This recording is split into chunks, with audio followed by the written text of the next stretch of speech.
Hey guys, what's going on? Laying back for another Netflix review, and today I'm going to be talking about Asakusa Kid.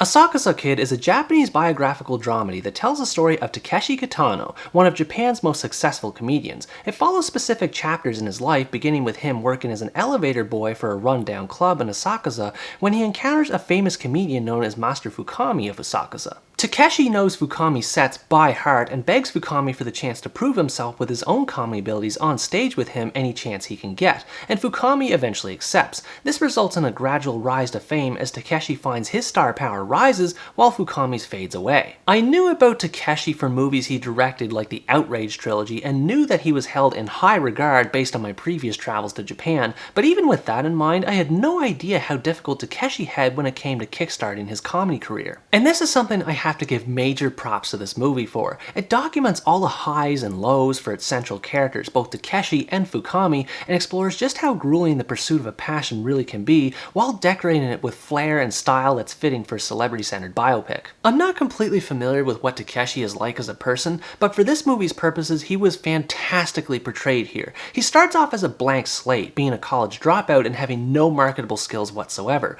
The only thing he has is his passion for comedy and wanting to make something out of it. His character undergoes a natural transformation over the course of the story. He starts off barely able to utter a word on stage, but eventually comes out of his shell and is able to bounce jokes back and forth with Fukami. He becomes so confident that he's even able to make jabs toward Fukami off stage, which the other actors are afraid to do. The best part about Takeshi is that he never loses sight of his humble beginnings. He remains friendly and respectful toward others, which made me sympathize with him more as he encounters one setback after another while trying to make a name for himself. We also see visual evidence that he takes his craft very seriously. He tap dances every time he's getting ready to perform and is always rehearsing lines to himself. Not only does this reinforce his character, but it also builds anticipation for the actual jokes, which makes the comedic payoff that much more entertaining. It's clear when watching this movie that Fukami had a more profound impact on him than anything else, and the ironic thing is that as a person, Fukami is the complete opposite of Takeshi. He's really brash, demands a lot from his staff, and refers to those he sees lesser than him as bastards and fools.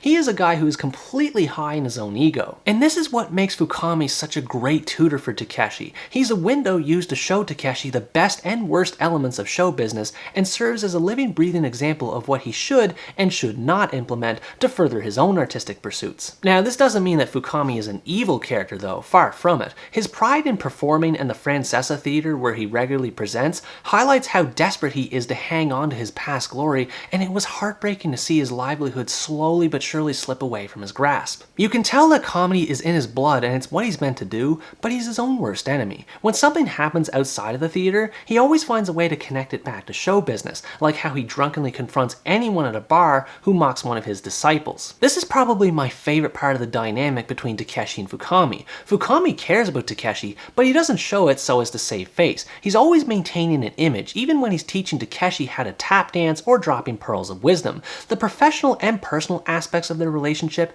are intertwined beautifully. It's a classic case of out with the old and in with the new. Takeshi longs to perform outside of Asakusa, and he eventually does, but he also doesn't want to abandon Fukami. This creates a tension between the two that unfolds in a believable manner without any long-standing animosity between them. The teacher-pupil relationship continues long after Takeshi leaves, and it's emotionally resonant in how it plays out. This leads to my favorite part of the movie regarding the themes of passion and fame. Both lead characters are rich in subtext in this regard, but there are numerous other characters and elements that serve to reinforce both Takeshi's resolve and Fukami's stubbornness. For Takeshi, there's Chihara, a stripper and performer at the Francesa who has aspirations of being a singer. She abandoned her musical pursuits in order to make more money with stripping, and this puzzles Takeshi, who feels that she should take advantage of her talents. I like the banter that occurs between the two, and also the role she has in being a catalyst and inspiring Takeshi to pursue his dreams past Asakusa. She helps him realize that nothing is going to change as long as he stays there,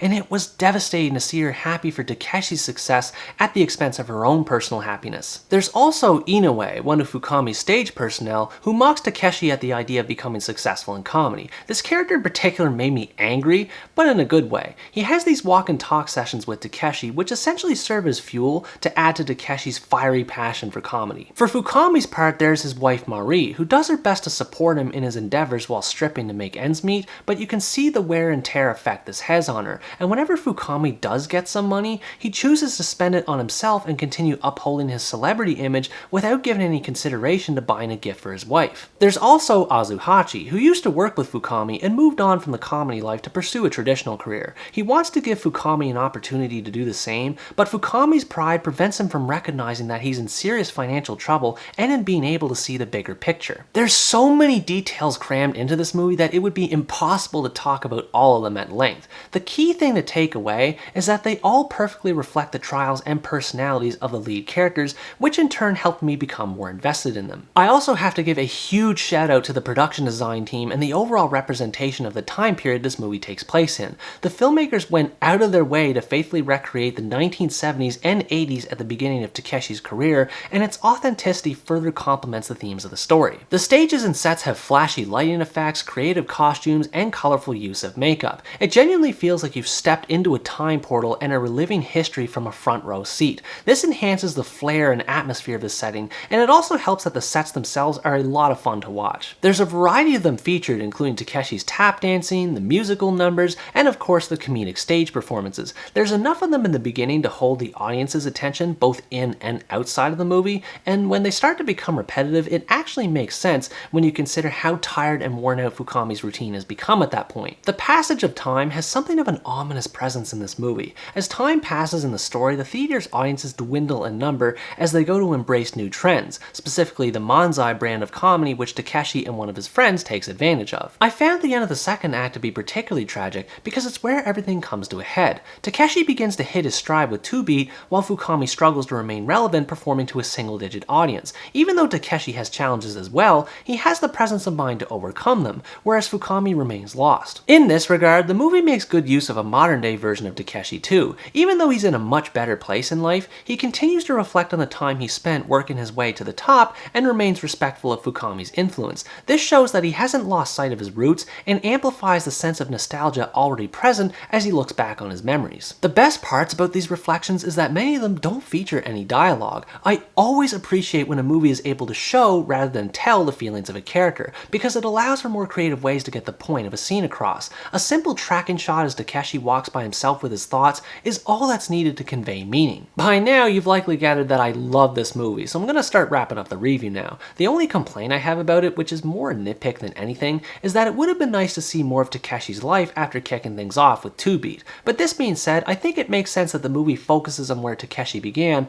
and didn't spread itself too thin. Overall, Asakusa Kid is a wonderful story of passion, respect, and determination to fulfill one's dreams, and a loving tribute to one of the most significant celebrities in Japanese history. If you enjoy biographical dramas and you want to see the story of how Takeshi Kitano became Beat Takeshi, you absolutely have to check this one out. It's about as faithful as a biography can possibly be, while allowing enough room for interpretation for entertainment's sake. This movie is the definition of bittersweet in the best way possible. It features an emotional story of the bond between student and master, bolstered by fantastic performances, a faithful recreation of Japan's golden age of comedy, and entertaining set pieces to lighten the mood. If it's in the realm of possibility, I would love to see a sequel to this movie. If there's any celebrity story who deserves it, it's Beat Takeshi. Anyways guys, that's going to wrap up my review of Asakusa Kid. Thanks for watching this video, I hope you enjoyed it, and as always stay tuned for the next part, where next time I review the Australian-American animation Back to the Outback.